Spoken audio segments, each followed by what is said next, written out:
नमस्कार, मी श्रीधर कुलकर्णी। आज आपल्याला शेअर मार्केटमध्ये काय घडामोडी घडल्या या संदर्भात थोडक्यात माहिती सांगणार आहे। आज सकाळी मार्केट सुरू झाल्यावर पहिले काही मिनिटं घसरण होती, त्यानंतर दिवसभर मार्केटमध्ये तेजी टिकून होती। आज मार्केट संपताना सेन्सेक्स हा 328 पॉईंट वाढून 73,104 वर बंद झालेला आहे। निफ्टी हा 114 पॉईंटने वाढून 22,218 वर बंद झालेला आहे। आजच्या कामकाजामध्ये BSE infra index 2.98%, BSE utility index 2.80%, BSE auto index 1.61% नी वर आहेत। बीएसई मिड कॅप इंडेक्स 1.14% आणि स्मॉल कॅप इंडेक्स 1.79% नी वर आहेत। आजच्या कामकाजामध्ये निफ्टीमध्ये वाढलेले मुख्य शेअर्स पुढील प्रमाणे आहेत।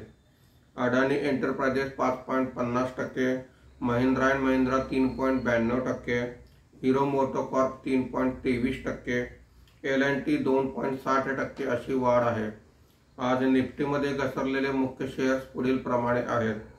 Cipla 4.05%, TCS 1.18%, Nestle 1.15%, Tata consumer product 1.05% अशी घसरण आहे। आज श्री सिमेंट, भारती एअरटेल सहित काही कंपन्यांचे क्वार्टरली रिझल्ट आलेले आहेत।